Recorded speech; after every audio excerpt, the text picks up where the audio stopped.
8ই জিলহজ থেকেই মূলত হজের আসল কার্যক্রম শুরু হয়ে যায়। দেখুন, 8ই জিলহজ তারিখকে ইয়ামুত তারবিয়া বা তারবিয়া দিবস বলা হয়। একজন হাজি সাহেব 8ই জুলহিজ্জা তারিখে কি করবেন? 8ই জুলহিজ্জা তারিখে প্রথম যে কাজটি সেটা হলো ইহরাম করা। হাজি সাহেবরা যেখানে যে হোটেলে আছেন হারাম এরিয়ার মধ্যে, তারা ওই হোটেল থেকে ইহরাম করে প্রস্তুতি নিয়ে নেবেন, কারণ 7 তারিখ দিবাগত রাতেই হজ কর্তৃপক্ষ আপনাদেরকে মিনায় নিয়ে যাবে। 8 তারিখে যখন আপনি ইহরাম পরে হজের জন্য রওনা হবেন, নিয়ত করতে হবে লাব্বাইকা হাজ্জান। এরপরে আপনি একবার তালবিয়া পাঠ করবেন, লাব্বাইক আল্লাহুম্মা লাব্বাইক, লাব্বাইক লা শারীকা লাকা লাব্বাইক, ইন্নাল হামদা ওয়ান নি'মাতা লাকা ওয়াল মুলক লা শারীকা লাক। তালবিয়ার অর্থ, হে আল্লাহ, আমি উপস্থিত, তোমার কোনো শরীক নাই, যাবতীয় প্রশংসা তোমার হে আল্লাহ। আমি যত নিয়ামত ভোগ করি এবং যত কর্তৃত্ব সব তোমার, তোমার কোনো শরীক নেই।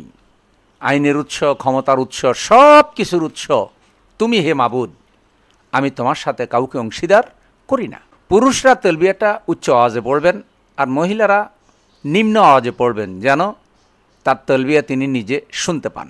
10ই জুলহিজ্জা তারিখ জামারাতুল কুবরায় কঙ্কর নিক্ষেপ করার আগ পর্যন্ত তালবিয়া চলবে। মিনায় উপস্থিত হয়ে হাজি সাহেবরা কি করবেন?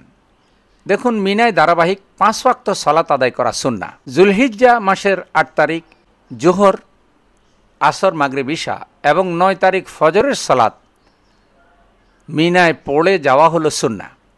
সহিহ মুসলিমের 1218 নম্বর হাদিস, জাবের রাদিয়াল্লাহু তাআলা আনহু বলেন, ফালাম্মা কানা ইয়াউমুত তারবিয়া তাওয়াজ্জাহু ইলা মিনা ফাআহাল্লু বিল হজ্জ ওয়া রাকাবান নবী সাল্লাল্লাহু আলাইহি ওয়াসাল্লাম ফাসাল্লা বিহা যুহরা ওয়াল আসরা ওয়াল মাগরিবা ওয়াল ইশা ওয়াল ফজরা। তারবিয়া দিবসে লোকজন মিনার দিকে রওনা হলো, তারা হজের জন্য তালবিয়া পাঠ করল। রাসূলুল্লাহ সাল্লাল্লাহু আলাইহি সাল্লাম তার বাহনে আরোহণ করলেন। তিনি মিনায় জোহর, আসর, মাগরিব, ইশা এবং ফজরের সালাত আদায় করলেন। অতঃপর সূর্য উদয় হওয়া পর্যন্ত কিছু সময় তিনি মিনায় অবস্থান করলেন। তারপরে 9 তারিখ ফজরের পরে তিনি আরাফাতের দিকে রওনা হলেন। হুজ্জাজে বাইতুল্লাহ আল্লাহর মেহমানগণ ওই 8 তারিখ জিকির, আসকার, তাসবিহ, তাহলিল, 5 ওয়াক্ত নামাজ তো আপনি সেখানে পড়বেন। ইসলামী চিন্তা, ফিকির, আল্লাহর সান্নিধ্যে মনটা নরম করে কান্নাকাটি করে যেন সময়টা আমরা কাটাতে পারি, সেদিকে খেয়াল রাখুন। মনে রাখুন, আপনি আর মিনা যাওয়ার সুযোগ জীবনে নাও হতে পারে। হ্যাঁ, হজ কর্তৃপক্ষ আপনাকে 8 তারিখ রাতেই আরাফাতে নিয়ে যায়, কারণ এখন এত লক্ষ লক্ষ লোক যে 9 তারিখ ফজরের সালাত আদায় করে আরাফাতে যাওয়ার কোনো সুযোগ আপনার থাকে না। সেই ক্ষেত্রে ফজরের আগেই আপনাকে আরাফাতে চলে যেতে হয়। আপনি আপনার কাফেলার সাথে সেভাবেই চলে যাবেন। আশা করি আল্লাহ তাআলা আপনার হজ কবুল করবেন।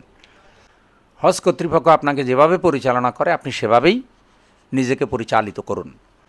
যারা সৌদি আরবে আছেন, প্রবাসী আছেন, তারা যে আমি মিনায় থাকব এবং আমি 9 তারিখ ফজর পড়েই মিনা থেকে যাব, তাদের জন্য সেটা কোনো অসুবিধা নাই। আল্লাহ সবাইকে মকবুল হজ নসিব করুন। আমিন।